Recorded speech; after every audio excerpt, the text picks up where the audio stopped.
Hello guys, this is your friend and we are back with a new fanfic.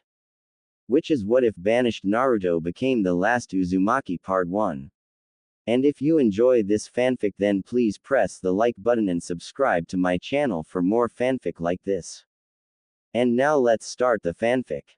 Naruto and Sasuke have just finished their epic battle with Sasuke coming out the winner only because Naruto didn't want to kill him. Of course, Sasuke had no problems with killing Naruto and shoved a Chidori through Naruto's chest, barely missing his heart. Sasuke looks down at Naruto, whose badly beaten and bloodied body is barely moving, and hisses, "Don't come after me again and next time I will kill you." Sasuke then runs off. A short while later Kakashi arrives. He first sees the devastation of the surrounding area. Next, he sees Naruto unconscious in the water face down. He quickly rushes over and pulls him up. As he does so he checks unconscious boy for breathing and a pulse. He feels a faint beat in the wounded boy's neck, but it's weak and faint as is the shallow and slow rise and fall of his chest. He then sees the hole in Naruto's chest. Sasuke had used the Chidori, an A-rank technique whose only reason for being is to kill, on Naruto. Kakashi quickly picks up Naruto and carries him back to Konoha as fast as he dare go. He constantly checks Naruto's condition. His ability to heal was working, but it seemed that it was somehow impaired. Kakashi realizes that the boy could still die, so he picks up the pace. He arrives back in Konoha and rushes to the hospital, only stopping to ask one of the guards to inform the Hokage. Tsunade quickly enters the hospital and sees Kakashi holding Naruto. She tells Kakashi to follow her and leads him to a room where she starts working on Naruto. A short time later she's joined by a worried Shizune. After several hours Shizune leaves the room. She sees Kakashi outside in the hallway with the rest of the Konoha 11 there as well. The ones that are okay to move, that is.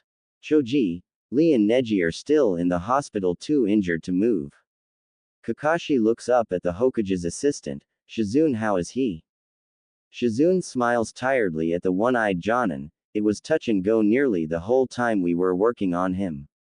Sasuke's move, the Chidori as you called it, barely missed his heart, but he'll be fine after a lot of rest." Sakura then speaks up without thinking or considering the circumstances and stating, "What of Sasuke-kun?" Pretty much everyone glares at her for that comment. Kakashi finally speaks, though his voice was tight and barely restrained. There was too much destruction in the area where he and Naruto fought. There also was no sight of Sasuke anywhere, but Sakura, with Naruto this badly hurt, I'd say Sasuke left on his own free will. Sakura then speaks somewhat in denial, "So they tried to kill each other. I asked Naruto to bring Sasuke-kun back to me, not try to kill him."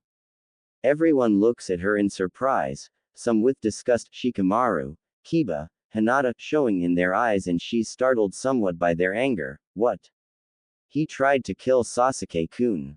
Kiba scoffs. "No doubt Naruto tried reasoning with that bastard and he wouldn't listen, and what did it get him?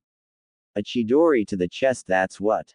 Shikamaru nods in agreement. "Naruto, he only probably stopped because he promised you he'd bring Sasuke back. Knowing him, he probably held back his power, wanting to bring that traitor back alive. Man, this mission was such a farce. For years Sasuke's made his intentions known to anyone that listened. He wants nothing but power and betrayed the leaf to do it. He's nothing but a traitor, and this village needs to realize that their prince is nothing but a traitor. Having said that, I have a bad feeling of what's going to happen to Naruto." Ino looks at Shikamaru in confusion. "What do you mean?" Shikamaru rolls his eyes. "Simple, their prince fought Naruto, and although Naruto almost died, all they're going to think is that their precious prince was almost killed. So, instead of marking the Uchiha as a missing nin, they'll take the easy way out of this mess.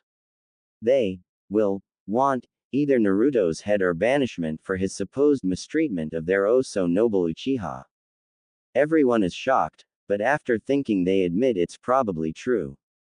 They all don't like it. A few like Hinata glare at Sakura, knowing this is all her fault. Some of the others are thinking along the same lines. Kakashi, who heard what Shikamaru had said, fears that judgment may come to pass as does Shizune. Several days later and Naruto finally wakes up. As he looks up he groans, "Crap, here again. I hate this place." He looks around the room noting that it was completely empty. Sighing in resignation he shrugs his shoulders, no surprises here. Just then the door opens and in comes Tsunade. As she enters she sees that Naruto is awake.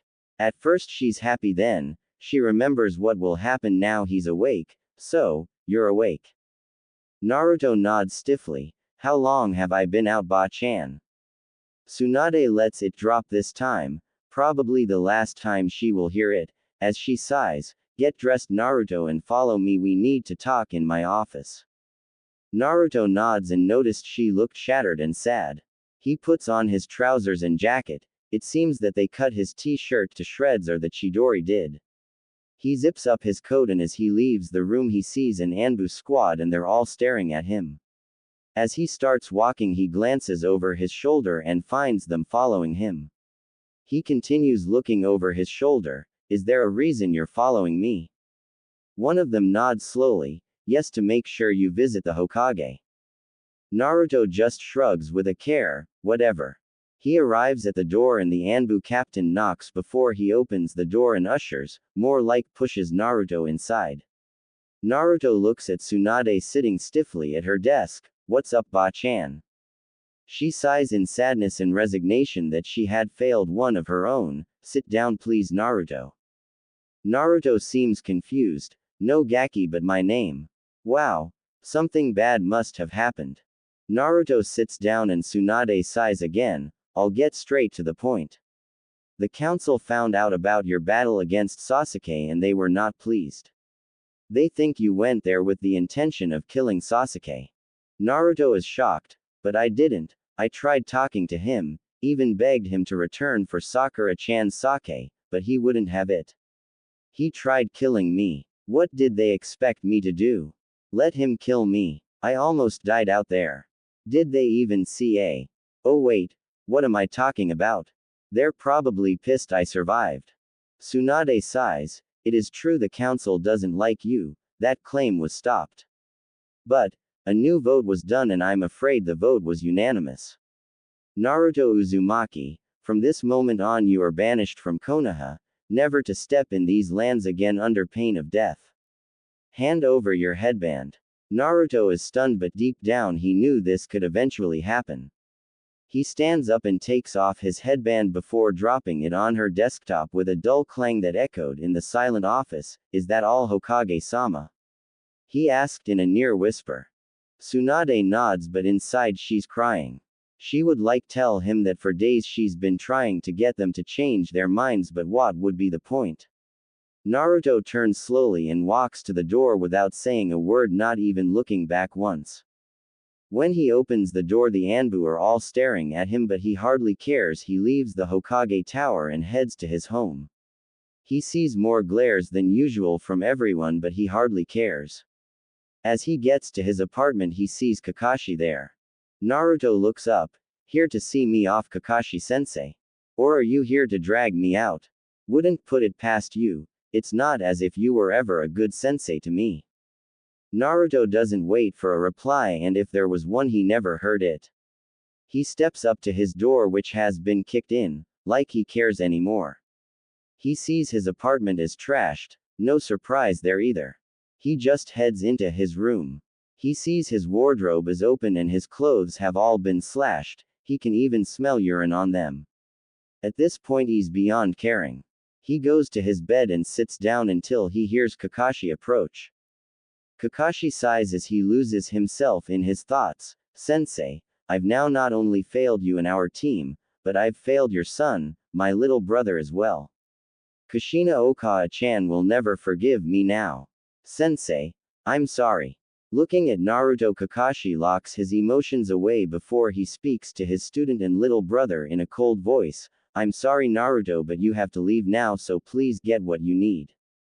Naruto scoffs and gets off the bed and lifts up several floorboards and pulls out 2 bags. One is full of money, not that Kakashi needs to know. The other contains items he's bought on his travels, again not that Kakashi needs to know. He puts the bags over his shoulders and walks past Kakashi without saying a word. The walk to the main gates is quiet and Naruto's glad, he has nothing to say to him anyway. He finally arrives at the gate and finds that nobody is there, not that he expected anyone to be there anyway, all kept hush-hush from his friends. He gets to the gate and Kakashi just walks away without saying a word or giving him a final glance. Naruto strangely is hurt by that but chooses to ignore it. He gets to the gate and sees Izumo and Kotetsu. Naruto likes those two, they see him as he approaches. Kotetsu sighs heavily. Sad to see you go Naruto, your pranks were funny as hell, it's going to be pretty dull around here. Izumo nods in agreement, yeah, banishment for trying to bring back a traitor. That's harsh, heard he almost killed you. Naruto nods in return, yeah, shoved a Chidori into my chest that our sensei taught him, how's that for ironic? Well, I hope to be seeing you guys again one day, Kami willing and the creeks don't rise. You two were pretty cool in my opinion so catch you later. Kotetsu sighs, what you planning to do? Naruto shrugs, travel I guess, haven't really thought about it yet. Well, I better go, probably got a time limit before they execute me for being here too long. Izumo sighs, this really is a harsh punishment to do to you, well, good luck Naruto. Kotetsu nods, yeah, good luck. Hey, almost forgot, we got you something. He passes Naruto a scroll, it's got food in it, when we found out what they did to you we went and got you as much food and water that would fit in that scroll. Should last you about a week or so. Naruto takes the scroll, touched that the gate guards would think about him in such a way. Thanks, guys, was all he could get out before his voice cracked with emotion. They both shake his hand before he turns around and leaves. He doesn't even bother to turn around for one last look, just climbs up a tree and jumps away. It's been 2 days since Naruto's banishment and the streets are celebrating parties all day long. The Konoha 9 are not celebrating though they're all still in shock and in some cases more than pissed off. Shikamaru won't talk to his dad, he just glares at him. Most of the others are the same. Other than Tenten, of course. She has no parents to glare at but still, she's angry with the villagers. They're all together now as there are no missions. For the first hour, not a word was spoken. They'd look around and see all the villagers laughing and celebrating like there was something good to celebrate about. None of them know about the Kyuubi being sealed in Naruto. They watch the villagers and shake their heads. Then Kiba speaks up, this is messed up. We've just lost a friend and those damn idiots are all over the village celebrating. I just want to bash some of their heads in. Shikamaru sighs, our parents seem to be the same. I can't even look at my dad right now, let alone speak to him. I guess I was right though, it's troublesome. Choji sighs as well, at least they banished him and didn't kill him. Everyone nods at that, then Tenten sighs, so where do you think he'll go? He's still only 12 and it's dangerous out there all by himself. Sakura eventually speaks up, a lot of the 9 have ignored her lately for her comments concerning Naruto. He might visit Tazuna in Wave Country, he did say he would return to visit, then, well, there's Gaara, maybe he'll visit Suna to see his friend over there. They all nod as Lee speaks and not too loudly, still though, he's only one person, what if he gets attacked by missing nins? He can take on Genin and maybe most Chunin, but what if he comes up against a Jonin level missing nin? They all nod at that but there is little they can do. They're all sad at his banishment. Some more than others, the ones who weren't really nice to him like Sakura and Ino. Sakura at first was unsure of her feelings towards the situation, her parents were over the moon and at first, she was too because he had hurt Sasuke-kun. But then she realized that Sasuke-kun probably wouldn't have listened to reason no matter who was talking and he did almost kill Naruto. After lots of thought she realized something. She realized that she'd never want Naruto banished. Meanwhile, Naruto's been walking for 2 days but not really heading to a specific place until he reached a bridge. He stops upon seeing his name and grins. It's the first time he's done that in days. They named it after me, huh? Wow. That's cool, suck on that everyone. A bridge was named after me. He's about to walk off when he remembered he said he would return. Well, he has nothing better to do. He crosses the bridge that he helped guard and smiles again as he keeps on walking until he sees someone he recognizes. He grins wider and approaches her. Excuse me, Mrs. Tsunami turns around. Yes. What can I? Naruto. Why, this is a nice surprise. Naruto nods. Ye told you I'd come back. She smiles. Are you with your team? Naruto shakes his head no. A lot has happened since we came here. She then notices he isn't wearing his headband and notices he's not his hyperactive self. Come on, Naruto, I'll make you some tea and we can talk about what's happened. Naruto nods. Do you want help with those? She smiles at his offer. Why not? She passes him one of the bags and they talk on the way, but not about Naruto, more about Wave Country. It's prospered since Gato's downfall. The walk doesn't take long, but Naruto is shocked when she takes him to a massive house. As she sees his shock, she chuckles. They made Tazuna the mayor after the bridge was built. Naruto smiles. That's cool. She nods. Yeah, it is, come on in. She steps inside and Naruto follows her and they put the groceries away and she makes some tea. Just as they're about to start, the door opens and in comes Inari and Tazuna. They walk into the kitchen and see Naruto. Inari grins. Naruto Onisan. Naruto smiles. Hey Inari, man, you've grown up. Tazuna smiles. It's good to see you, Naruto. Where is your team? At that, Naruto's smile drops. You might as well sit down. They all sit down and Naruto tells them what happened. They're all shocked. Inari is angry though, treating his Onisan this way. Tsunami sighs. So what are you going to do, Naruto? Naruto shrugs. Not sure really. Travel, I guess. Maybe visit Suna and see Gaara. After that, I really have no idea. She nods and Tazuna sighs. I can't believe they would do that. Sasuke made his choice.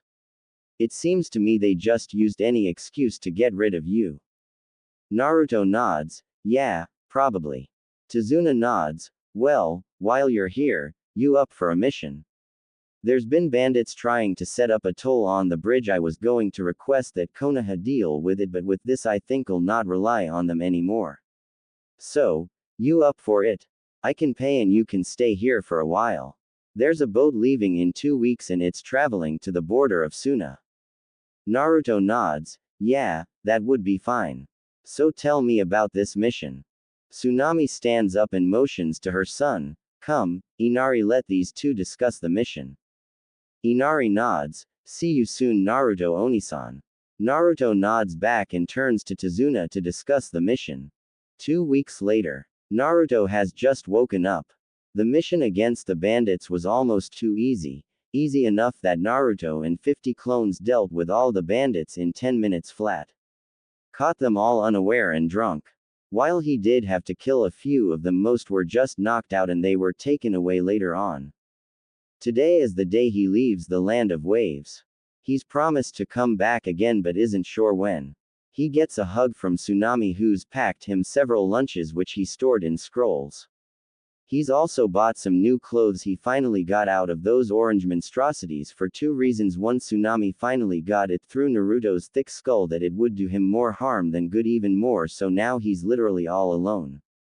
The second reason is he wanted to change who he is. People from Konoha know him as wearing bright orange and he wants nothing to do with Konoha anymore. They banished him, so why should he care? He only really cares about the Ichirakus. It seems that in the end, Tsunade's friendship was all false. Little did he know she really did care but was holding in her tears for the person she saw as a son. Naruto got another big hug from Tsunami which left a blush on his face and a smirking Tazuna. He had a handshake from Tazuna and a hug from Inari. He then continued his journey, arriving at the port and boarded the boat. It took just 2 days to get to the border and Naruto helped out on the boat. It was a fishing boat after all, so he helped them fish. He actually rather enjoyed it if he's honest. When he said goodbye, the captain was sad to see him go. Naruto continued his journey, stopping off to get some clothes for the Sanda hood and some looser clothes. He then continued the journey. On the way he got attacked by bandits. They picked a bad day to attack him though, because his water had just run out and he was cranky. When the 50 bandits demanded Naruto hand over everything he had, he created 500 clones and left the clones to deal with the bandits and to search them for water. If there was none to dispel, but if there was to follow him. One clone returned with over 25 water flasks. Definitely a bad day for the bandits. He had to enter a cave one night to get out of a sandstorm which totally sucked. He finally arrived at Suna 2 days later. He was stopped at the gates.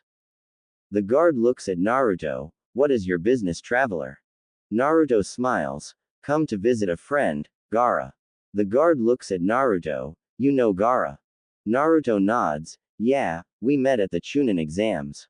The guard sighs. A bad day for us, that, tricked by Orochimaru. Can I ask who you are? Naruto sighs, trying to keep a low profile. Just say Whiskers is here to see Gaara. Whiskers. Naruto nods. Yeah, he should get who I am. From that, the guard nods in return. I will get someone to inform him. Did it take you long to get here? A few days. Would have been here 2 days ago but got stuck in a sandstorm. Man, they suck. The guard chuckles. I'm sure they do. Okay, wait right here. Naruto nods and sits down to wait. After a few minutes, he hears a female voice speaking to the guard he spoke to, then hears footsteps which stop next to him. He then hears the voice, why do you want to speak to Gaara? Naruto looks up and smiles, hey Temari, long time no see. Naruto, what are you doing here? She helps him up and he brushes himself off. A long story, man, walking across that desert sucks. How do you do it? She grins, practice. Hey, are you hungry? Naruto nods, yay. She nods, well then, come on, Gaara will be happy to see you. Wait. Are you here alone? Naruto nods, long story, remember? She nods, of course. They walk to the Sabaku compound, and when they enter, Gaara is sitting down but is surprised to see Naruto following Temari inside. Naruto, what are you doing here? Naruto grins, can't a friend visit a friend? Gaara nods, of course, have a seat. Naruto takes off the cloak and hood and they notice not only no orange clothes but no leaf headband. Naruto notices and smiles. A few minutes later, Temari comes back with sandwiches and tea. By then Kankuro has joined them. They quickly eat, then Naruto sighs, okay, long story short, I was banished. Naruto watched the 3 Sand siblings as they took in what Naruto just told them. They all seem shocked but Gaara seems the most pissed. Why would they banish you? Their prince, as you call him, betrayed them. Did they expect you to just roll over and die? If he thought back. Naruto nods, pretty much it seems. Temari sighs, they're idiots to banish someone with potential after all you did for them during the invasion. You risked your life to take on my brother to protect that worthless village for Kami's sake. Naruto shrugs, maybe you're right. Still, with their fear of me for holding the Kyuubi, they jumped at the chance to get rid of me. She nods as Kankuro speaks up, so what now? What are you going to do? Naruto shrugs, not really sure, continue wondering I suppose. I'll find a place to call home soon. Gaara thinks over what his first and only friend is saying before voicing his concern, will you be okay? Even one person alone out there is not an easy thing. Naruto shrugs unconcerned, clone army remember. I'll be fine. Is it okay if I visit the library though, just to chill for a while? Gaara nods, I don't see why not, you can stay here too. No point in living at a hotel when you're my friend, so stay here, okay? Naruto smiles, thanks guys, I'd like that. Temari smiles as well, I'll show you to the room you'll be staying in whilst you're here. Naruto nods and follows Temari while Kankuro and Gaara talk. We should so get him to join Suna, he's a good ninja, Kankuro says to his brother. He seemed a bit immature when we first met him, but this seems to have matured him up a bit. The council wants you as the new Kazekage, speak to them about it. Gaara nods in agreement. I'll think about it, but I'm not sure if he will want to, but I can ask. Just then Tamari comes back in and sits down. Wow, he put his bag down on the bed, then sat down and pretty much fell asleep. He's probably exhausted mentally and physically, so are we going to try and get him to join us? The village likes Naruto for changing you, plus he could become a great ninja. Gaara nods. That's what we were both discussing, we'll let him rest for now. There's no harm in asking. Konoha made a grave mistake in forcing out Naruto.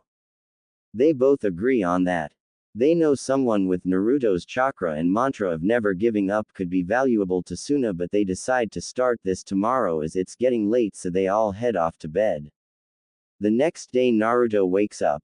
Man, I haven't slept that well in well ever. He's already dressed, so he heads downstairs and sees the three siblings around the table eating breakfast. Tamari sees him coming and brings his breakfast over with some tea and coffee, not knowing which he likes. He sits down. Morning guys, haven't slept that good in, well, forever. Tamari smiles. It's understandable, especially with the banishment, you're probably both physically and mentally exhausted. Naruto nods. Yeah, you're probably right, but even my bed back well in Konoha wasn't that comfy. Kankuro grins. Aim to please. Naruto nods. So do you guys know your affinities? They all nod. Then Tamari speaks. Gaara and I have the wind element. Kankuro is able to use wind, lightning, earth, and water. What about you? Naruto is shocked. Wow, that's pretty cool, Kankuro. As for myself, I have no idea, never really thought about it. Tamari smiles and pulls out some paper from her robe. Here, put some chakra onto this. The paper, it will do different things depending on what your affinity is. Fire. The paper will ignite and turn to ash. If it's wind, the paper will split in two. If it's lightning, the paper will wrinkle. If it's earth, the paper will turn to dirt and crumble away. If it's water, the paper will become wet or damp. Naruto takes the paper and puts some chakra into it and it splits in half, then wrinkles. Tamari smiles. You have wind and lighting, that's good. Naruto smiles. That's cool, I guess. Tamari nods. Wait, didn't your sensei teach you all about this? Naruto scoffs. Kakashi teach us? Yeah, right. He spent all his time on the trader, taught us teamwork and tree climbing. The three siblings are shocked at that bit of news as Gaara sighs. His reputation does not go with what you say, but I believe you. Tamari smiles. Well, we can't really teach you walking on water as we don't have that much. We could help you with some wind jutsus. We are the village that has the most users after all. Naruto smiles at Tamari's offer. That would be cool. She smiles. So how about your taijutsu and ninjutsus? Naruto sighs. My taijutsu is pretty bad. Pervy Sage helped a bit over the month with my taijutsu. Oh wait. He did help me with walking on water. I was having problems with it because that freak Orochimaru put a seal on me. He also made me sign the toad summoning contract, but I can't do it anymore. The council probably made Pervy Sage cancel the contract. Tamari nods. Well, seems you learned more under this Pervy Sage than your own sensei. Who is this Pervy Sage anyway? Naruto rolls his eyes. Jiraiya the Toad Sage. All three are wide-eyed as a shocked Gaara speaks. You trained under the Toad Sannin? Naruto nods. Yeah, he helped me for my fight against Neji. I learned the walking in water and the summoning jutsu during that month. They all nod as Tamari smiles. How about a friendly spar? I can see your taijutsu and maybe learn you a wind jutsu if you impress me enough. Naruto nods. Sure, why not? 2 weeks later. Tamari's been spending a lot of time with Naruto, helping him with his taijutsu and helping him learn some wind jutsus after asking Baki, of course, who was okay with it. Also during this time, Gaara was talking to the council about Naruto. He told them about Naruto's banishment but told them to keep his name a secret, which they agreed to. The next subject was also Naruto and about letting him join the ranks. They said they would discuss it and get back to him with an answer. During this time Tamari also suggested he read up on information. With being unaffiliated, it would be a good idea to know the names and places of everywhere. Whilst he's looking through one of the books whilst Temari's reading another, he happens to come across something surprising in a place he could call home. He's reading carefully when Temari looks up. She's noticed he's been letting his clones read at first, which she thought was pointless until he told her of its special ability to regain everything it read. All that knowledge is returned to him when it dispels, he told her. She was shocked and amazed at that ability. It would cut down the training time. With his large chakra he could learn to do jutsus that some people took months, maybe years to learn, and he could learn it in hours or days. But now he's reading a book word for word, so she puts her book down and stands up and looks over Naruto's shoulder. Naruto is shocked. There was a village, now destroyed, called Uzukage in Fire Country. It once held a mighty clan long since destroyed. He thought that was interesting until he turned the page and found out the clan was the Uzumaki clan. I'm from a clan. Temari has also read that and is shocked as well. I wonder if Naruto's the last of the clan. Naruto smiles broadly. I think I've found my next destination. He looks up. Oh hey Temari, how long have you been there? She smiles. Not long. I'd heard of the Whirlpool village and that it was destroyed. I didn't know there was a clan there, in the Uzumaki clan at that. Wait a sec, I'll be right back. She walks off and he continues reading. Then she comes back and sits next to him with a large book. He looks at the cover and sees it's a book about clans. She finds the page and opens it, and they both read it. They're both amazed. The Uzumaki clan were seal masters and very powerful, but were both respected and feared, and that ultimately resulted in their downfall. Both Naruto and Temari were sad after reading this. She closes the book. So you're going there? Do you think you'll find anything? It was destroyed years ago before you was even born. Naruto nods. Yeah, I'm going there. I have to know if there is anything there. She nods. What will you do if you find anything? Naruto shrugs. No idea, maybe there could be other Uzumakis scattered about. Find them, maybe try and rebuild the clan. She nods. So much for him joining us. Still, this is a worthy goal and he's set his mind to it. If he finds nothing, he could always join Suna. If Gaara can get the council to say yes, that is. Naruto smiles. Seems I need to prepare. Looks like I'll have to stock up on supplies again. She nods. That would be a good idea. Gaara has told me nobody but me, Gaara, Kankuro and the council know you're actually here like you asked. It's better this way. She nods and they put all the books away and leave the library. They stop off for some food before heading back to the Sabaku compound. Naruto's all happy about his new trip, so he rushes to his room to check his supplies. Gaara and Kankuro see the happy Naruto and are confused until Temari fills them in. Gaara is shocked about Naruto being from such a prestigious clan even if it's now been destroyed, but he's sad his friend is leaving. Temari sighs. I take it the council said yes. Yes, they approved the proposal earlier today. Unlike Konoha, it seems that our council values talented ninja no matter their circumstances, Gaara informed her while hinting at Naruto and his common affliction. It may not be over though. What if he finds nothing? We could give him the choice and it's up to him to say yes or no. That is true. Say he rebuilds the clan and the village, an alliance with his village would be advantageous to us, don't you think? Yes, an alliance with Naruto's village would be not only be advantageous but a good way to strengthen ties with Fire Country without having to deal with Konoha and that band of idiots they call a council. 2 weeks later and Naruto's all stocked up and packed. He's now at the gates. The council was saddened but understand after Gaara explained why he was leaving and what could possibly happen if he rebuilds Uzukage. An alliance between them could be a bonus that all could agree on. Naruto smiles. He looks back at the Sabaku siblings and smiles. Well guys, I'm off. Gaara nods. Think on what I asked you. Of course Gaara, if I find nothing I'll return. If I do and I rebuild Uzukage in alliance with Sunagaku, it will happen. Gaara nods and they shake hands. He gets a handshake from Kankuro and a hug, which made him blush, from Temari. Then he waves and then runs off and vanishes via Shunshin, which Temari taught him. It's been several days since Naruto left Sunagakure and he's now back in the land of fire. Luckily he's on the other side so nobody from Konohagakure will see him, hopefully. He visits the capital and asks someone about Uzushiogakure and its exact location.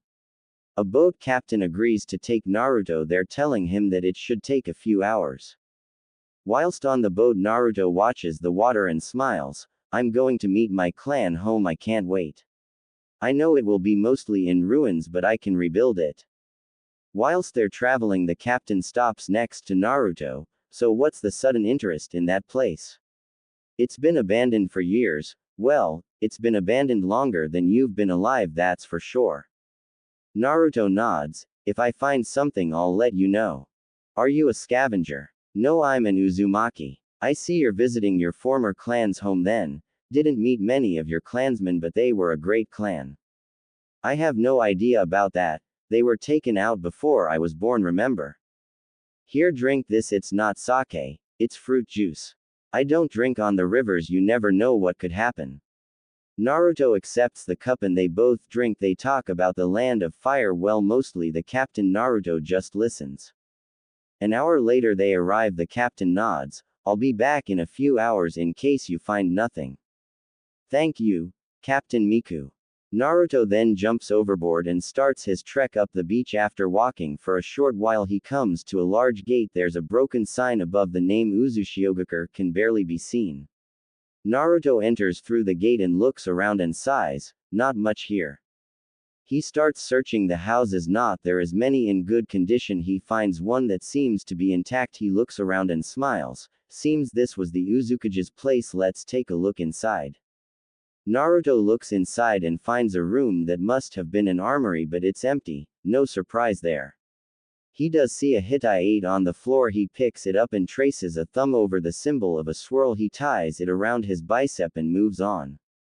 He finds some tattered books but nothing of significance, so he keeps moving until he sees a bedroom. The roof is still intact, so at least he's got a place to sleep, which is good. He then leaves the house and starts walking. He sees bones and sighs. Could they be former clansmen's bones or enemies? He turns away and keeps walking until he gets a sudden dizziness spell and clutches a wall. What the hell was that? He starts to walk again and a sudden dizziness appears again, so he stops and turns away. The dizziness goes away when he does. What was that? He asks himself as he comes to an old destroyed temple and sighs, wonder what this place was. He puts his hand on the wall and gets a sharp stabbing feeling in his hand, so he pulls his hand back. What the hell? Damn, that hurt. He's about to move away when he hears a sound and turns back around where he placed his hand and sees the rock moving.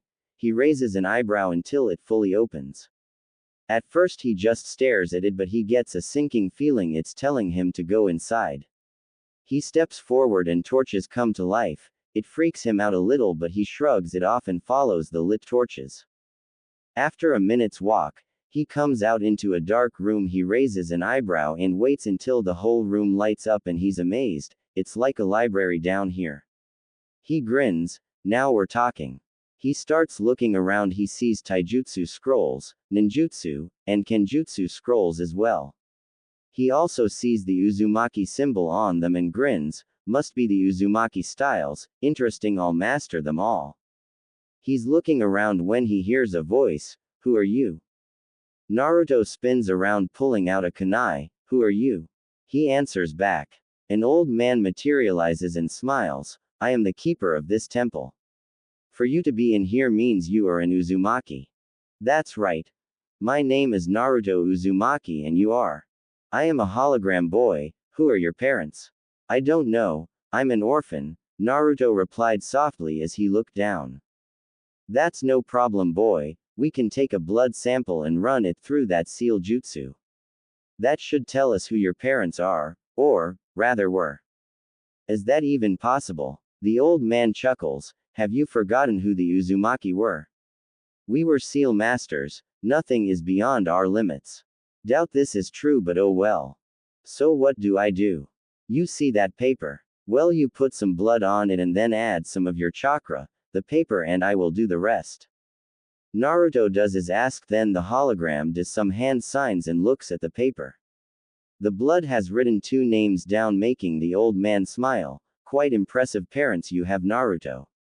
Your mother was Kushina Uzumaki and your father was Minato Namikaze. I remember him visiting the village. He was only a boy back then. My father became the Yondaime Hokage. The old man smiles. Well, didn't he grow in stature? Do you know what this means, boy? No, sir. What does it mean, Elder Uzumaki GG? You are the head of the Uzumaki and the Namikaze clans. As such, you are the new wielder of the blade of the Uzumaki. You see, only the clan head wields the blade, as there is a special seal on the blade, meaning that only an Uzumaki can wield that blade. Anyone else will get a nasty shock that will paralyze them. The old man then points over to the wall. Follow me, boy, and do what I tell you, my young lord Uzumaki. The hologram and Naruto walks over to a wall. The elder points to the wall. Place your hand there and use blood again. Naruto does so in a hidden compartment, is reviled, and the elder smiles. The blade of the Uzumaki is now yours, young master Uzumaki. Wow, it's heavy. That is why you must train in all that is here. It's now all yours, young master. Read the scrolls and become a great man. Oh, young lord, do you know what this means? Even more surprises elder. The elder smiles. Yes, you are the new Uzukage. Naruto is shocked. Wait, is that like the Hokage?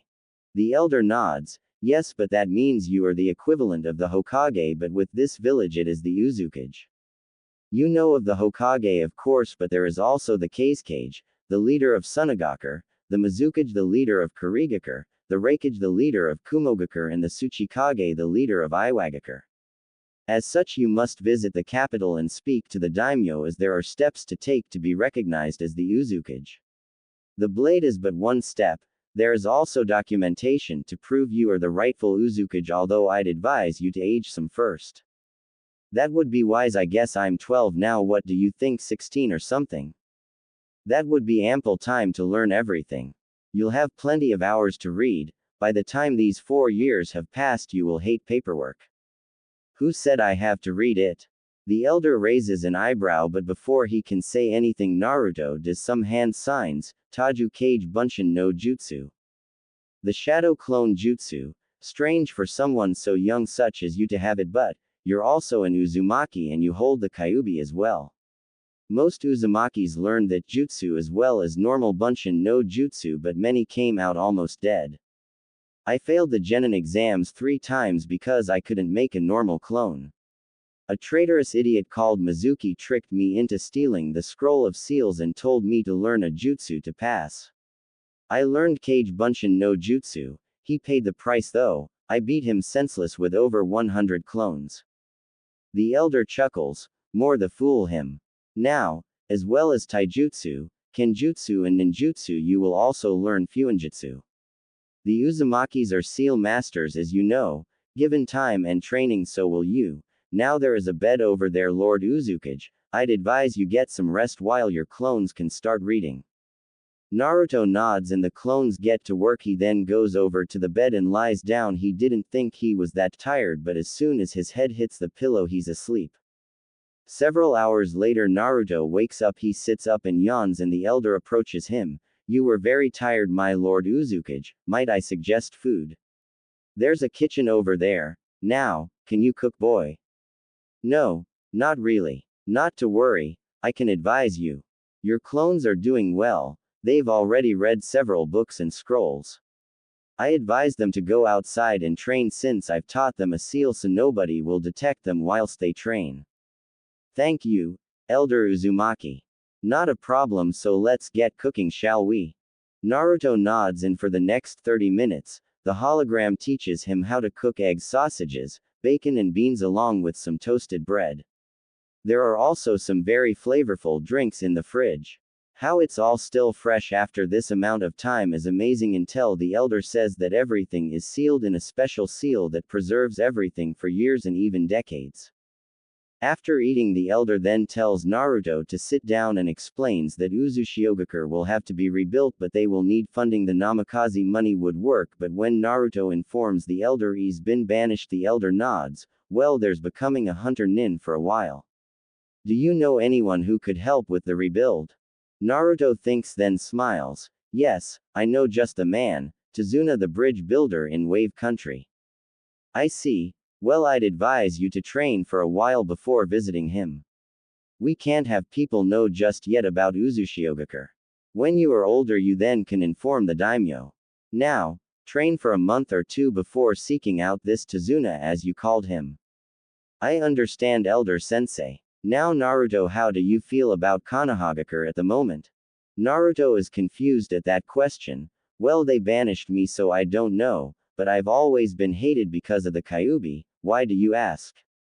When the Uzumaki clan was under attack, we sent numerous messages to Konohagakure for aid. We received none and our clan was wiped out. Konohagakure are no longer friends to us. I suggest you cut ties with Konoha and demand everything back that was in the agreement.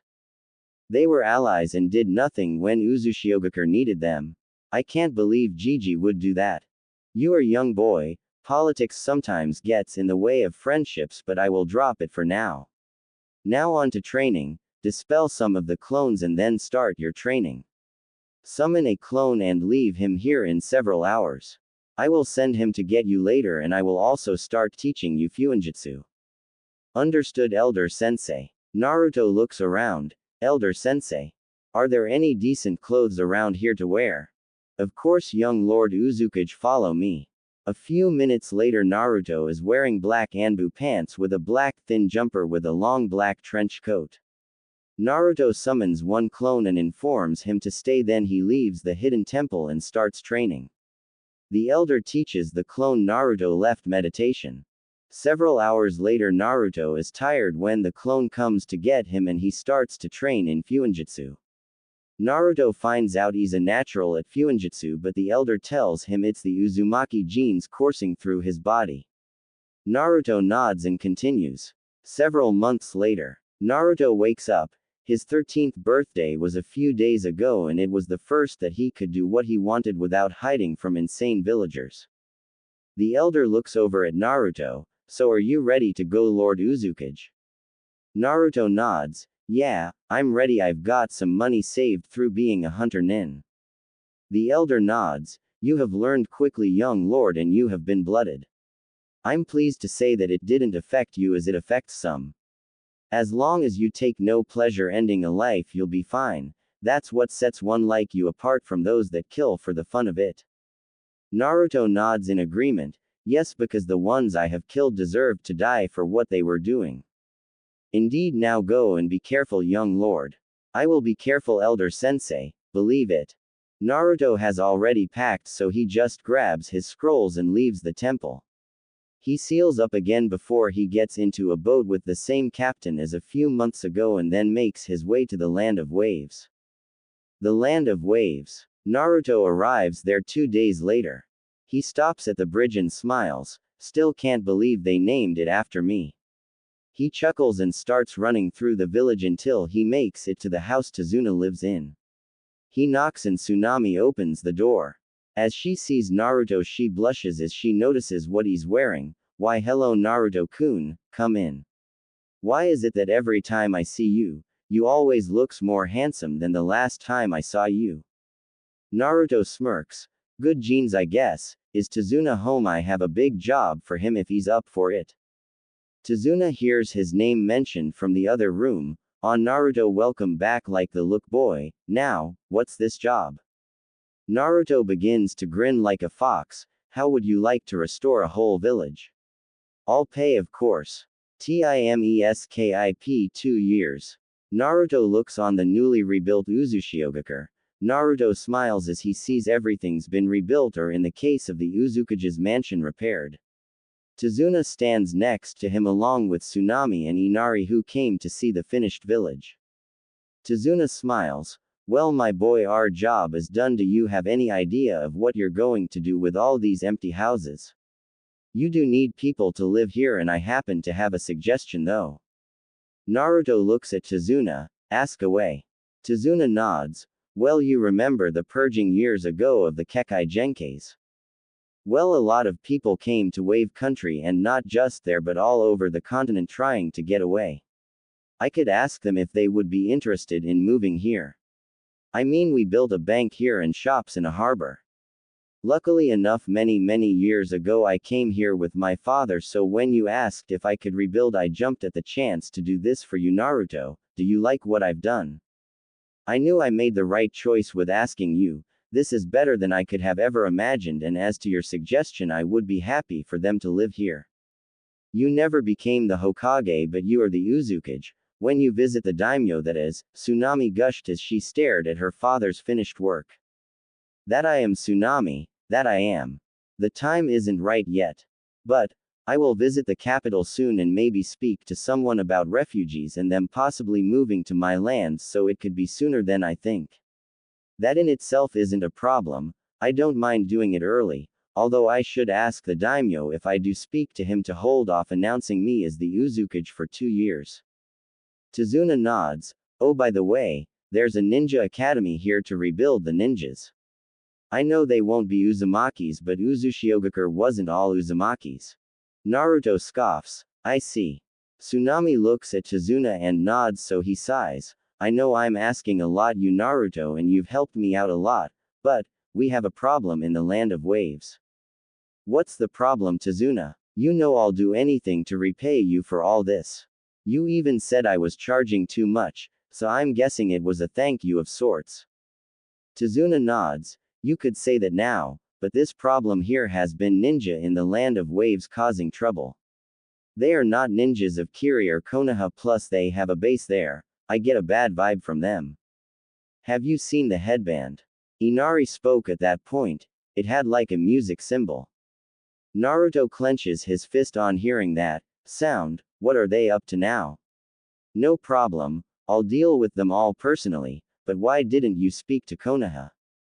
Well, I cut all ties to them after you told us of your banishment, and I wasn't alone. The whole village was outraged that their hero, you, was treated the way you were. They pretty much demanded I cut ties with Konohagakure. I see. Okay, I'll leave clones here and follow you back and deal with this base. I thank you, Naruto, for your saving us again. Inari smiles. Hey, Ni-chan. Can I become a Uzushiogakure ninja? Naruto looks at him, then Tsunami, who just sighs. Only if your mother says it's okay. He's been asking me this since he found out my father was rebuilding your home. I'm okay with it, but please take care of him. I would, of course, do that. Okay, let's go. The sooner we deal with this sound base, the better.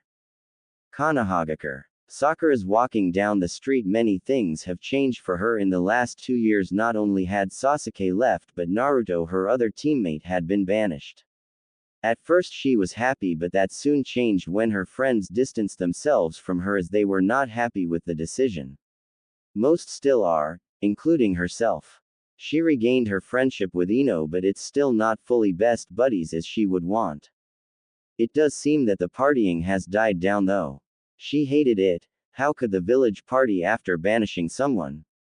Apart from her friends, as they are now all her friends, there are others who she hears still talking about Naruto. The Ichirakus, do they miss him? So does she. Even at the hospital, some of the female nurses talk about Naruto. Some of them she's even heard bad-mouthing her for how she treated Naruto years ago, and it always made her sad.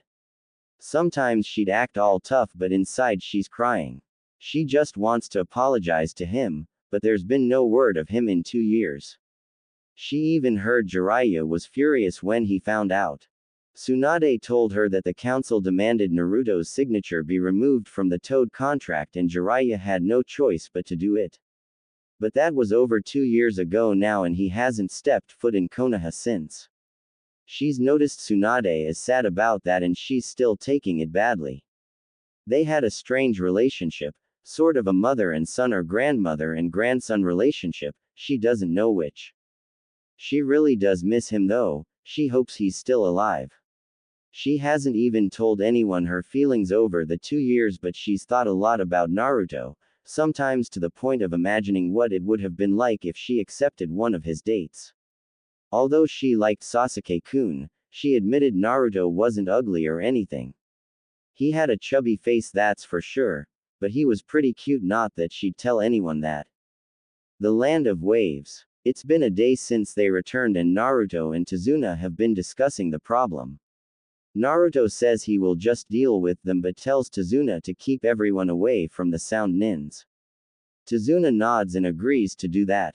Naruto then leaves. He puts on his black devil or gargoyle hunter nin mask. It's more like a gargoyle, Inari says. Naruto has already scouted out the base and knows the numbers.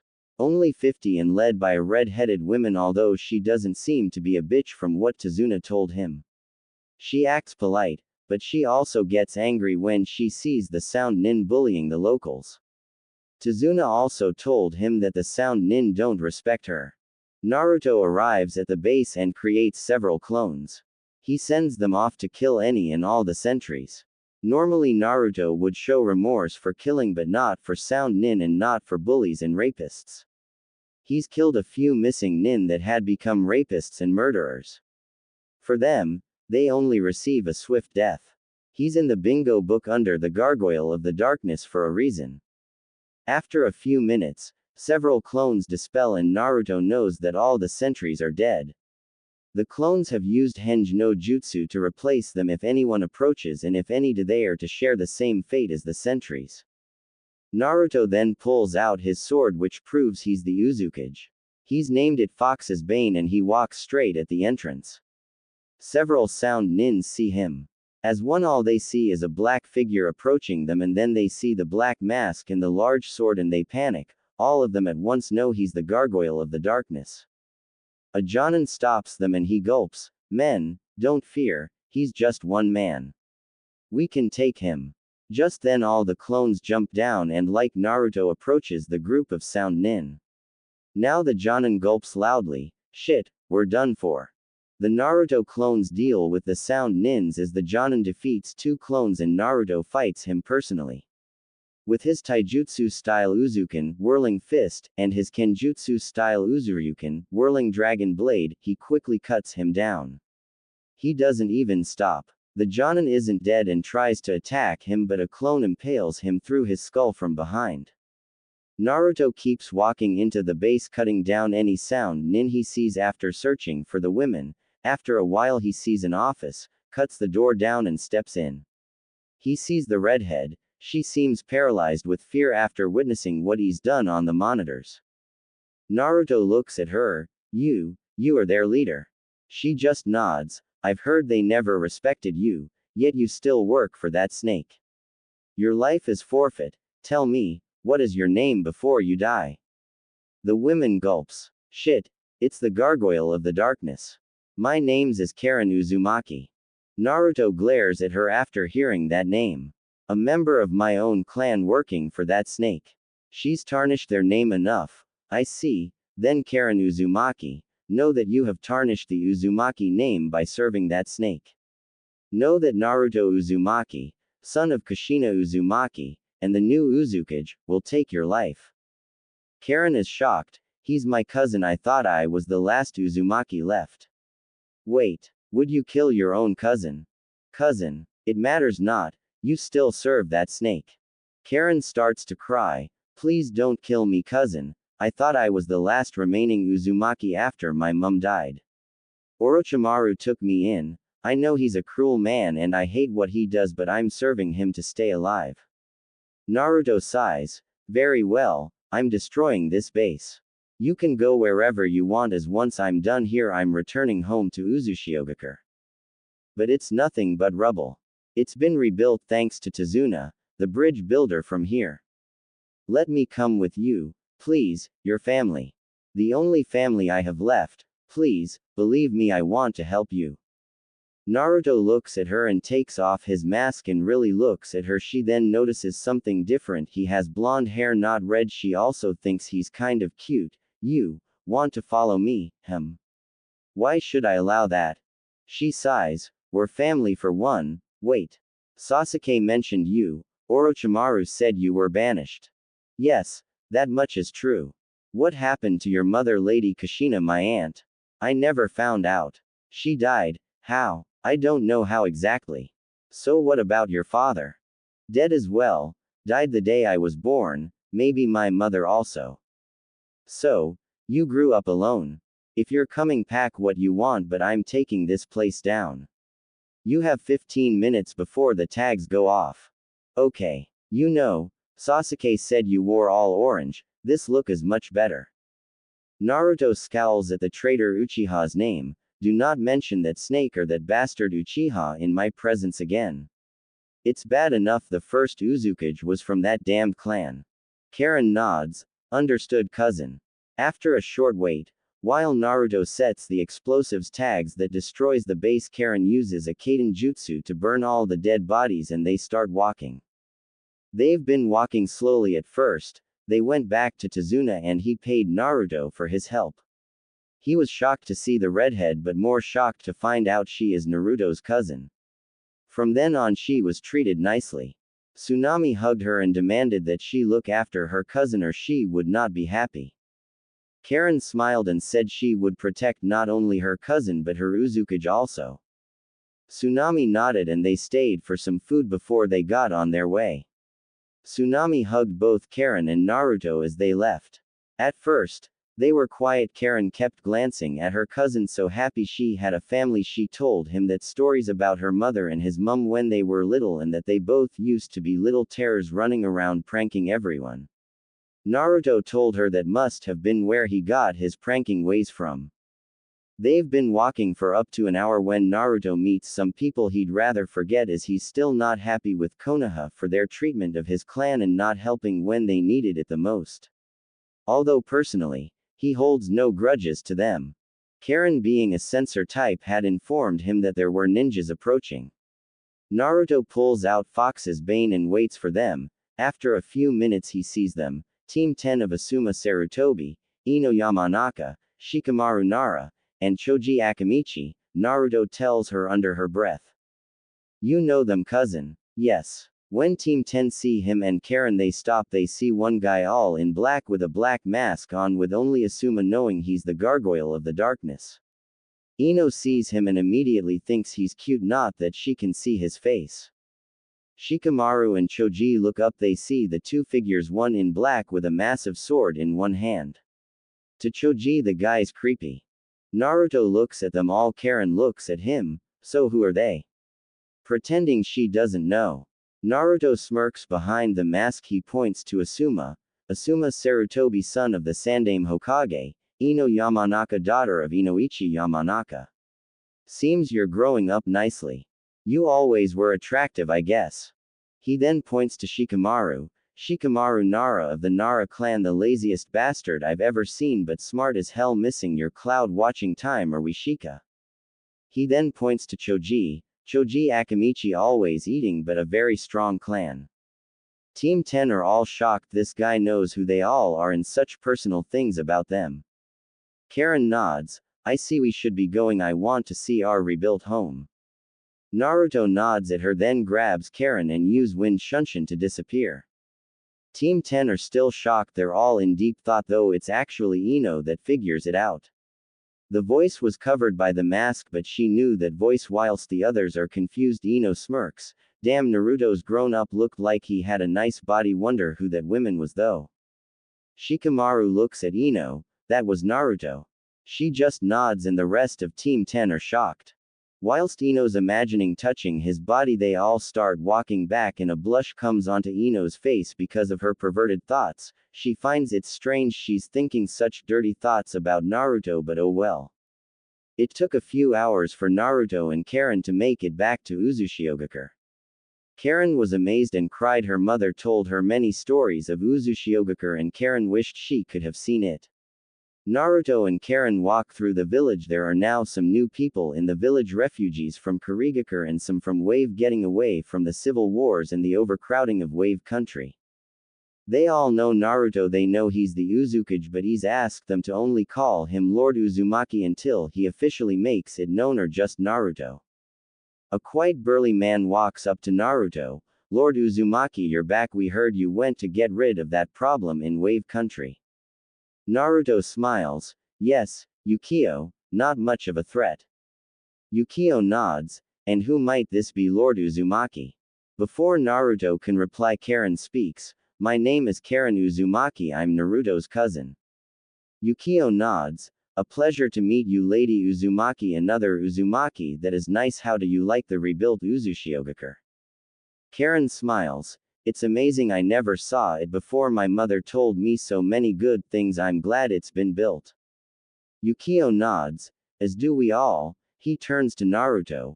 Lord Uzumaki, we have found a former academy school teacher here. She's agreed to teach any kids who wish to become ninjas. Naruto nods. Excellent. What rank was she? Yukio smiles. She was Chunin rank, but she turned away from teaching when she saw how barbaric it became in Kurigakure. Naruto nods. Understood. Have you found any blacksmiths? Yukio nods. Yes, at least 3. They have already started work. Naruto nods. Good work, Yukio. You're a ninja also, wasn't you? Yukio nods. That I was, Lord. I was a ninja of Takigakure, but I got married and gave up my rank and moved to Kurigakure. My wife wants to be trained also. She's quite a bit younger than myself. Naruto nods. That's fine. What rank was you? Yukio smiles. Jonin, Lord. Naruto nods. Good. You will help them train in your spare time, of course. Yukio nods. Of course, Lord. He nods. Lord, lady, have a good day. He walks off. Naruto smirks. Still weird. Karin smiles. For me also, this place looks amazing. Naruto nods. Yes, more people come daily. Might have to visit the daimyo earlier than scheduled. Karin nods. I'm coming too, right? Naruto nods. Of course. She smiles. Well, show me around more. Naruto nods and they start walking. Konohagakure. Team 10 are all still in shock. Asuma never really knew Naruto that well, but Shikamaru and Choji didn't. Well, she knew him not that well, mind you. They make it into the Hokage Tower and Tsunade sees them. I see your mission went well. Asuma nods. Yes, it did, Lady Hokage. It was on the way back. Myself and my team came into contact with someone. Tsunade nods. I see, and who might this person be who seems to have left your whole team shocked? Asuma coughs. Naruto Uzumaki, Lady Hokage. He was accompanied by a woman. Tsunade is in shock. The Gaki's alive, thank God. No word in over 2 years. How did he look? Well, healthy or bad? Asuma smiles. Well, he doesn't wear orange anymore. He was wearing all black and had a massive sword. He's the gargoyle of the darkness. Tsunade is shocked. He's got quite a reputation. Okay, well done, team. You can tell his friends and the Jonin from your friends' teams. Nobody else. Oh, tell Iruka that's it. Asuma nods. Understood, Lady Hokage. They all leave the room. As soon as they do, Tsunade starts to cry. I'm so glad you're alive, Naruto. I wish I could see you again. Tell you much I missed you. Meanwhile, Asuma's walked off and now Team 10 are looking for their friends. They surprisingly see them all together. That is a surprise. It's Kiba who sees them first. Finally back, guys. Shikamaru sighs. Keep it down, you're so troublesome. Ino grins. We saw someone a short while ago. He's changed so much, but we're certain it was him. Kiba nods. Well, you gonna tell us? Ino grins. Naruto, and I must say he's looking good, no longer in that hideous orange. He wears all black, wears a black creepy mask and has a massive sword. Asuma said he was called the Gargoyle of the Darkness, whatever that means. Tenten is shocked. Wow, he's in the bingo book. He's got a 20 million bounty on his head, but that's set up from Oto because he keeps fucking up their plans. He has this weird sword that has like 6 attachments from what I've heard. Wonder where he got it. Hope I see him sometime and get to see it. Sakura is in shock, but inwardly she's smiling. Naruto's alive, thank God he's out of that orange also, but the bounty is a problem. Hinata smiles. I knew it, Naruto-kun's still alive. I'm so happy. Shikamaru smirks. Are we really surprised he's alive? This is Naruto we're talking about. Still, I wonder who that redhead is who was with him. Kiba smirks. Naruto's got a girlfriend. Shikamaru shrugs. Going by the chemistry, I'm going with no, but it's hard to tell as he never took off that mask. Man, seeing someone dressed like that coming at you would scare the crap out of you. He doesn't know it, but Sakura, Ino, Hinata, and weirdly enough Tenten are all jealous about this mystery woman. Well, Ino's been jealous ever since she saw her. Kiba nods. So where do you think he's been for 2 years? Do you think he visited Wave and Suna like Sakura said? Shikamaru shrugs. No idea, but he's put on muscles, and if he is the gargoyle of the darkness, he's picked up some mad skills. Tenten nods. I've got a copy of the bingo book. It says her under his bounty, run away at the mere sight of him unless you are guaranteed of beating him and his army of clones. Everyone looks at his profile and are all amazed that this is their friend. There's a picture and everyone gets slight shivers down their spine seeing the image. Hinata smiles. It doesn't matter, Naruto-kun is alive, our friend is alive, and well, that's what matters, right? Shino nods. Hinata speaks the truth. For 2 years we have wondered if he was alive, and now we know for sure that is the person you guys saw, correct? Choji nods. That's him. I don't think anyone would forget a look like that, don't you think? It kind of reminds you of that man from the Chunin exams with the scar on his face. Ino smirks. Yay, it does, but Naruto-kun looks so much hotter, and he said I was attractive. At least he's got his eyes opened.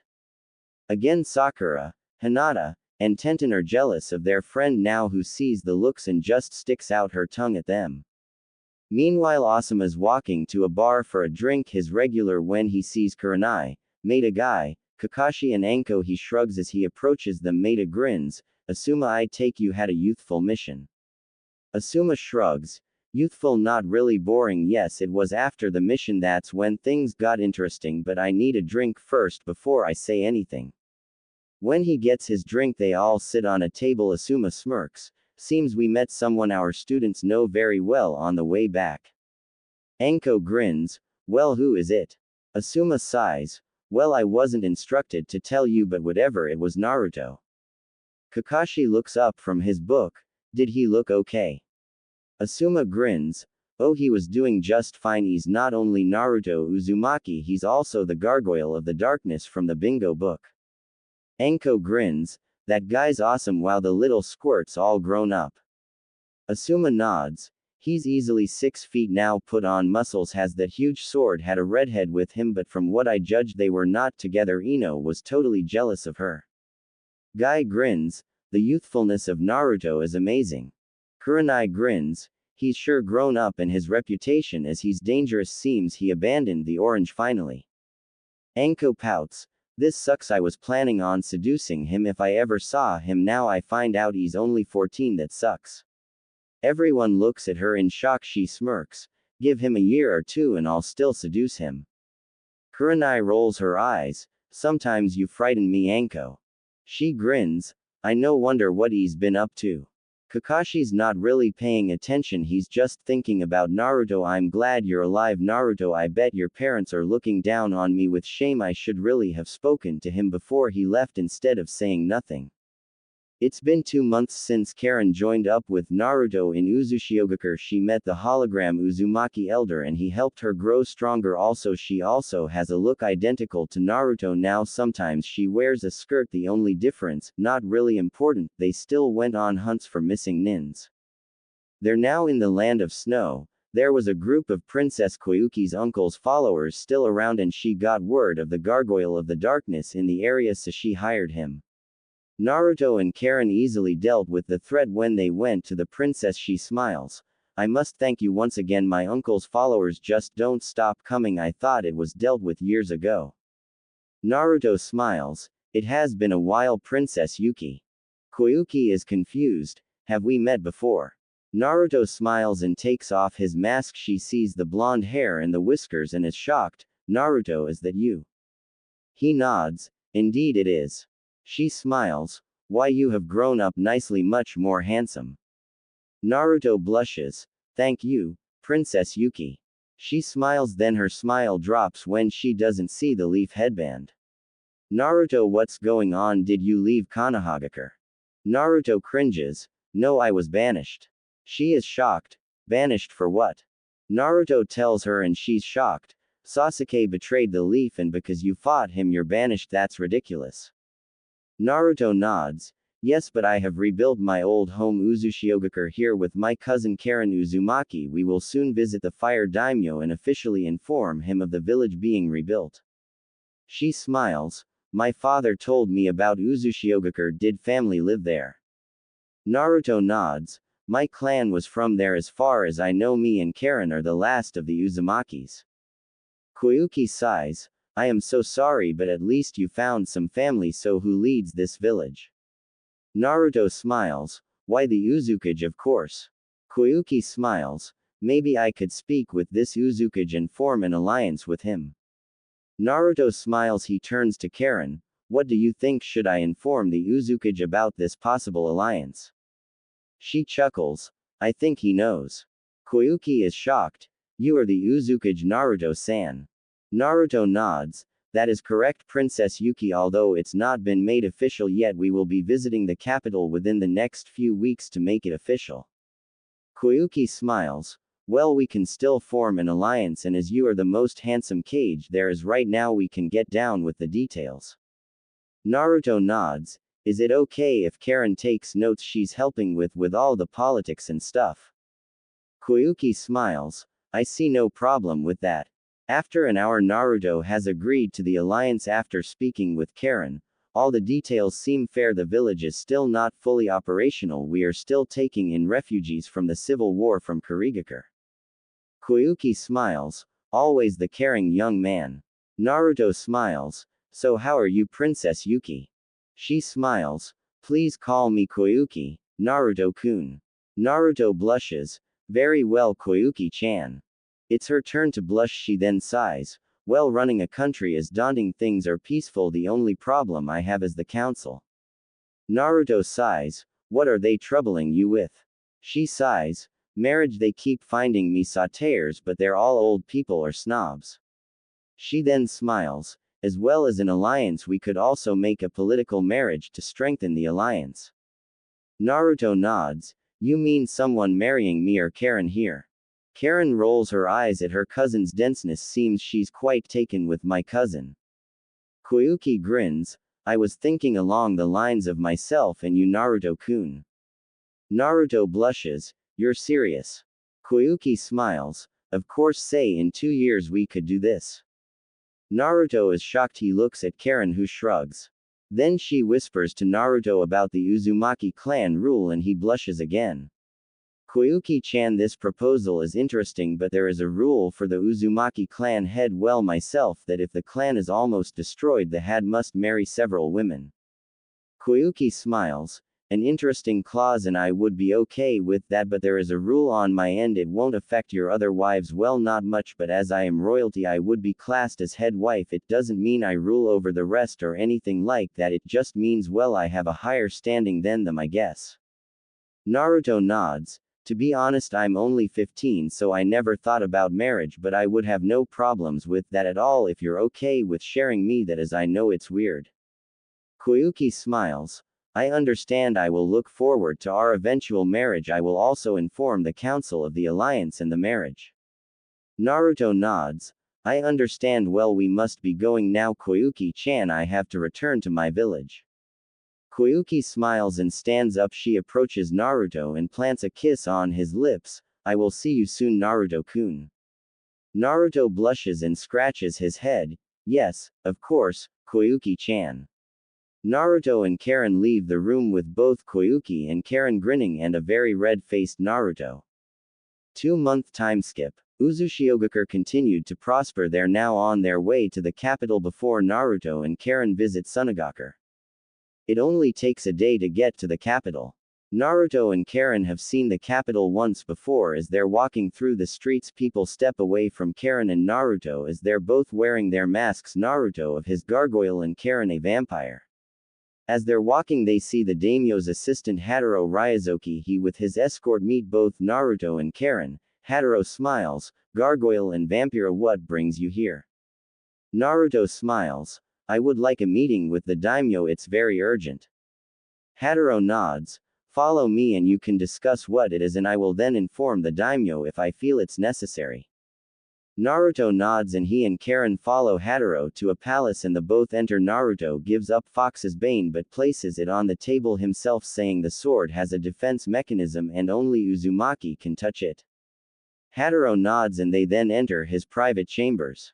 After an hour, Hataro is shocked and amazed but gladly gets refreshments for the two Uzumakis whilst he informs the daimyo. After 10 minutes, Hataro comes back in and informs Naruto and Karin to follow him. After a short walk, Hataro, Naruto, and Karin enter the main chambers. Naruto and Karin have never seen the daimyo before. They both bow to him and his wife. Naruto remembers her because of her stupid cat Tora running away from her. Naruto and Karin both take off their masks and sit down at the table provided. Naruto then retells the story of his banishment, his finding in restoring Uzushiogakure and finding out he's the clan head and the new Uzukage, and he's come today to ask if he can be recognized as the Uzukage. The daimyo has of course heard rumors but didn't believe them. He smiles. Naruto Uzumaki, I have never met you, but Hiruzen spoke highly of you. Or should it be Naruto Uzumaki Namikaze, as you are the son of Kushina Uzumaki and Minato Namikaze, the Yondaime Hokage. You look a lot like your father. I met him a few times, and his wife your mother. Naruto smiles. Well, Naruto Uzumaki, yes, maybe add Namikaze when I'm a bit older. The daimyo nods. Understandable, your clan and parents had many enemies. Now onto Uzushiogakure. I am happy it's been rebuilt and I officially recognize you as the Uzukage. I have to ask, do you have a council yet? Naruto shakes his head. Not yet, we are still getting everything up and running. The idea for a council has been mentioned though. The daimyo nods. I can provide you with some scribes to help you, as I'm sure that the refugees you allowed to enter, none of them were diplomats and that type of people. Naruto smiles. That is correct, my lord daimyo. I have a few jonin and chunin. The academy has been rebuilt, but we only have one qualified teacher, a former chunin of Kurigakure. The daimyo nods. What about another school for non-ninjas? Karin steps forward. Lord daimyo, we are in the process of building it now, but it's taking time. So far it's not too urgent, as we don't have that many kids of age to go to the school that doesn't want to be ninjas. Most are toddlers. The daimyo nods. Understood. How are you for finances, Naruto? Naruto looks at Karin, who speaks again. We have some funding but not much. We have recently signed an alliance with the Land of Snow and the Land of Waves are our allies. We have helped them out, plus there is our money from being hunter nins. Hataro whispers in his ear and the daimyo nods. I remember a scroll reaching my desk. The alliance is okay, but from now on it would be wise to contact me before making any alliances. Naruto nods. My humblest apologies, Lord Daimyo. We were caught unprepared for the alliance. It came rather sudden when we helped out Princess Yuki with a problem last year. The daimyo smiles. I understand things like that happen. Is there anyone else you're interested in forming an alliance with? Konohagakure maybe, although that might be a sour spot for you, I imagine. Naruto nods. Yes, that is true. I am not happy with Konoha for many reasons. The daimyo nods. May I ask what your grievances are other than the banishment? Naruto nods. Years ago when I found Uzushiogakure, I found a hidden temple only Uzumaki could enter, and I was taught by an Uzumaki elder, a hologram, and he informed me that when Uzushiogakure was under attack and sent multiple letters to Konoha for assistance, and as you know they received no help, and as such Uzushiogakure was destroyed. My clan was almost wiped out. I was lucky to find my cousin Karin here. The daimyo nods. That is strange. Hiruzen would have sent assistance, or was your father Hokage then? I can't remember. Still, they would have helped if they knew. Naruto nods. Yes, maybe I would like to form an alliance with Sunagakure. My sources are that my friend Gaara is the new Hokage. The daimyo nods. Indeed, he is, and an alliance is accepted. Will you be visiting personally? Naruto nods. Hi, Lord Daimyo, I was planning on visiting them after coming here. The daimyo smiles. Understood. I know where Uzushiogakure is. I can send some scribes and teachers there. We have some former ninjas here.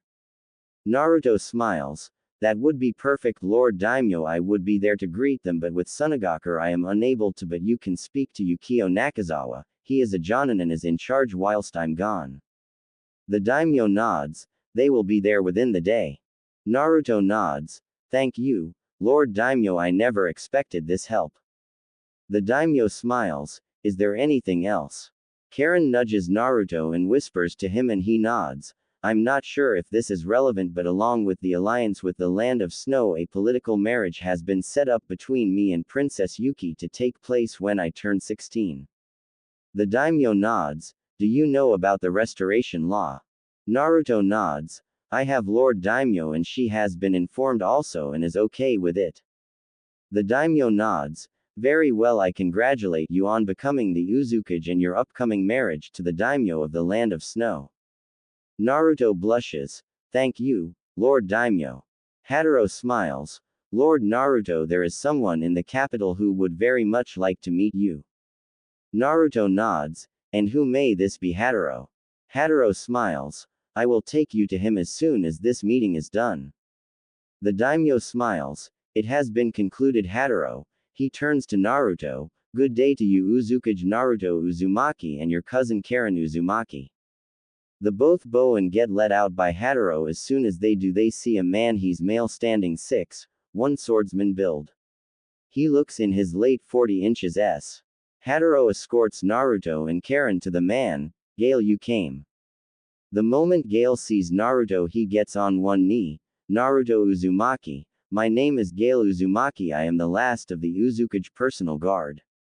I was on a mission for the Hokage under an assumed name of Kazuki when you was banished. I have been searching for you for years. It's fortunate our paths crossed today. My weapons is the Banryu. I have watched over you from the shadows as much as I could, at the request of your mum, who was the last heiress of the Uzumaki clan, and I pledged my loyalty to her until death. I now pledge my loyalty to you, Uzukage. Naruto is shocked. Another Uzumaki. Gale nods. Yes, and who is your companion, Lord Kage? Naruto smiles. This is Karin Uzumaki, my cousin. Her mum was my mother's sister. Gale nods. Understood, then you both will be guarded. I ask that I join you on your travels. Naruto nods. Very well, Gale, stand. We are heading to Sunagakure to form an alliance. Gale nods. Understood. Have you got all the supplies you will need? Karin nods. Yes, Gale, we do. Naruto nods. Then let's go visit Gaara. Gale looks shocked. You know the Kazekage. Naruto nods. Our paths crossed in the Chunin exams. Gale nods. We should be going, my lord. Naruto nods. Then let's go. The trio of Naruto, Karin and Gale are, as most people know them as, the Gargoyle of the Darkness, Bane and Vampira, walking through the desert on their way to Suna. It's been a day and a half since they left the capital. Gale used money to get places for his lord and his cousin, saying an Uzukage should not live outdoors. They're a few miles away from Sunagakure. Karin looks at Naruto. So what's Suna like, Naruto? Naruto turns to her. It's a nice place, not as bright as Uzushiogakure or Konoha, but it's still a nice place. They don't have much water though, so having plants and stuff is pointless, not much grows there. Karin nods. So they can't grow food and stuff? That's not good, so they have to rely on outside help. Gale nods. Since the invasion, some people ended relations with Sunagakure, even though they were tricked by Orochimaru. With us allying with them, we can help, and I'm sure if you speak to your friend the mayor of the Land of Waves, they could ally with them also. Just a suggestion though. Naruto smiles. That's a great idea, Gale. We will visit them when we return. Gale nods. Thank you, my lord. May I ask how long we plan to stay here? Naruto smirks. Not long, a few days, no longer. Gale nods. Understood. They arrive at the gates a few hours later. The guards see 3 people arriving at the gates and are weary. One of the guards steps forward. Halt, Gargoyle, Bane, and Vampira, what are you here for? A bounty? Gale, Bane, steps forward. I would be careful what you say to the Uzukage unless you want to lose your head. Naruto sighs. Calm down, Gale. We are here to see the Kazekage. Gaara, I'm an old friend but would like to keep my mask on until I speak to him. The guard nods. Oh, okay, Lord Uzukage, we were not notified of anyone visiting. Naruto smiles. It's quite alright. The guard nods. Follow me, Lord Uzukage. Naruto nods. Lead on. The guard leads Naruto, Karin, and Gale to the Kazekage's office. Meanwhile, in the said office is Gaara, Tamari and Kankuro all talking when there is a knock at the door. Gaara tells them to enter. A Chunin steps inside.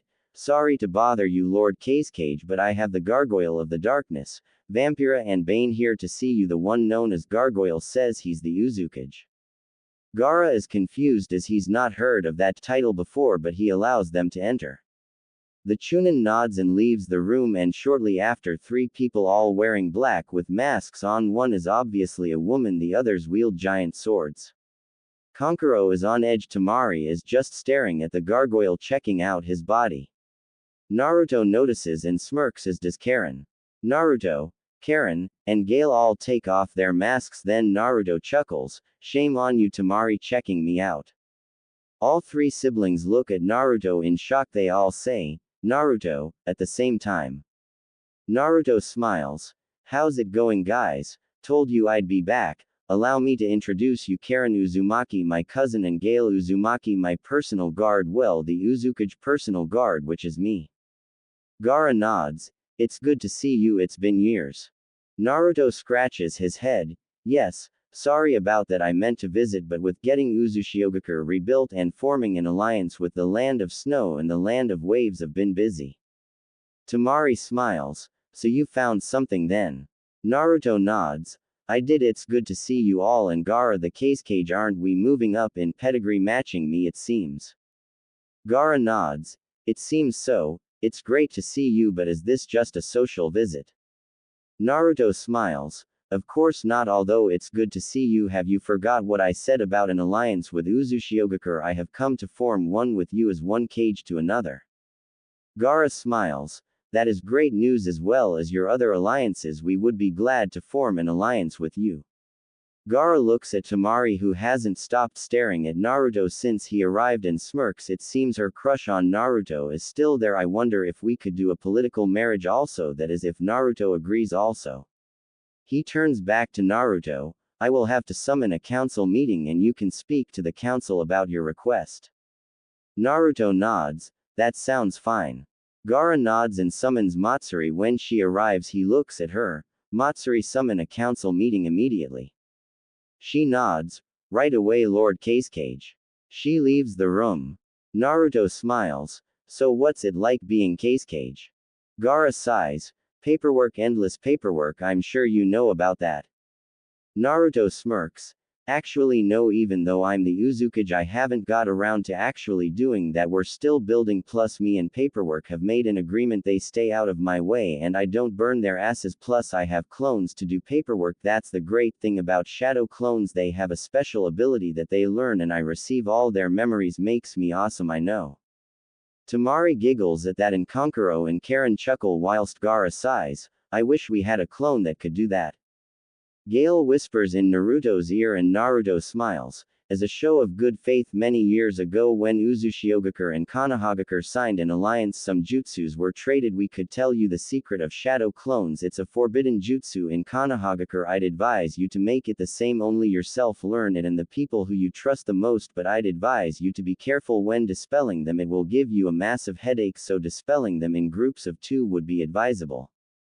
Gaara nods. "Understood." Just then there's a knock at the door and Matsuri enters. "They are ready for you, Lord Kazekage." Gaara nods. "Thank you, Matsuri." She blushes and leaves, and Naruto smirks. "Seems you've got an admirer, Gaara." Gaara looks confused. "Who?" Naruto looks at Temari, who just smirks and shrugs. He turns back to Gaara. "Matsuri, Gaara." Gaara nods. "Oh, well, we shouldn't keep the council waiting." A few minutes, Gaara, Temari, and Kankuro are in the council room. Baki looks at Gaara. "Why have we been requested, Lord Kazekage?" Gaara nods. "We have a chance to form an alliance today, and we have their cage here now. I will call him." He turns around. "You can come in now." Naruto, Karin, and Gale, wearing their masks, enter. The council is immediately shocked. Then Naruto and Karin sit down, with Gale standing beside them both. Naruto, Karin, and Gale all take off their masks, and Baki is shocked. "Naruto, it's been a while." Naruto smiles. "Hey, Baki, it has indeed." Baki nods. "So are you the cage? Of what village? I see no Konohagakure headband." Naruto smiles. "That's because I am the Uzukage of Uzushiogakure." Baki is surprised. "So you found something then?" Naruto nods. "Yes, Uzushiogakure has been rebuilt. The women beside me is Karin Uzumaki, my cousin, and behind me is Gale Uzumaki, the last royal guard to the Uzukage, although Gale will most likely train more." Baki nods. We heard rumors about a village being built. Naruto grins. Yes, we have allied ourselves with the land of waves and the land of snow and am here to ally with yourselves also, that is if you're interested. Baki and the council start talking whilst Naruto and the others sit there. Naruto notices Tamari and smiles at her and she blushes and smiles back. He thinks it's cute but not like her, but oh well. Baki and the council have finished and Baki speaks again as he knows Naruto. The council agrees to your proposal. We have a suggestion to strengthen the alliance if you're interested. Naruto smirks. Go ahead. Baki smiles. A political marriage. Naruto nods. I'm listening. Baki looks at Gaara who nods. He then turns back to Naruto. We propose a match between you and Tamari Sabaku.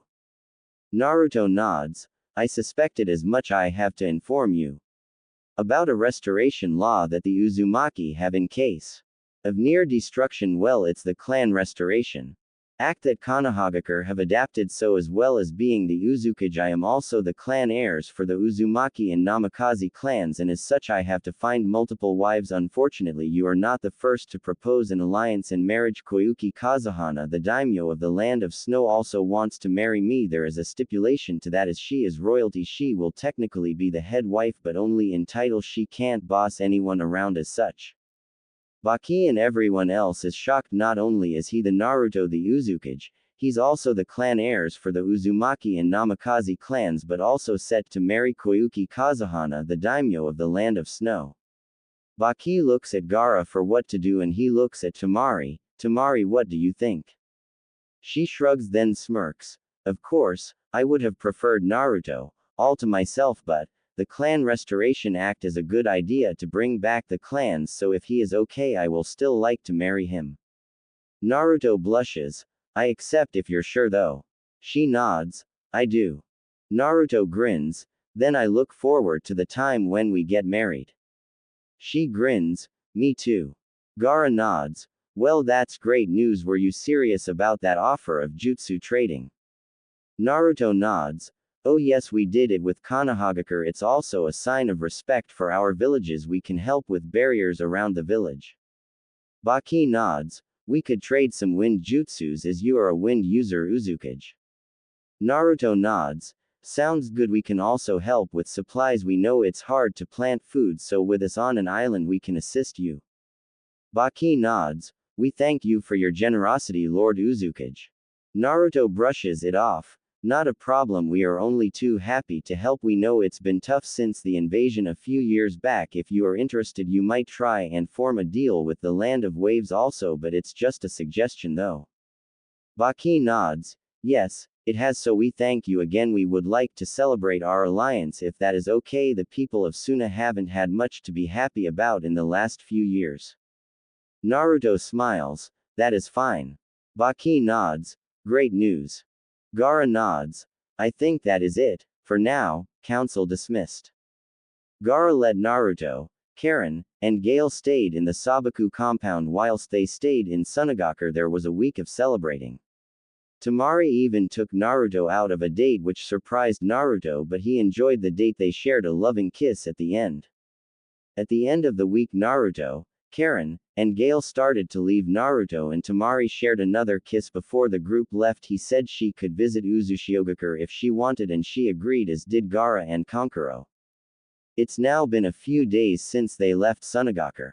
Karin has been teasing her cousin about his relationship with Tamari, their little makeout sessions when they thought nobody was watching, with Naruto forgetting Karin was a censor type, so she always knew where he was.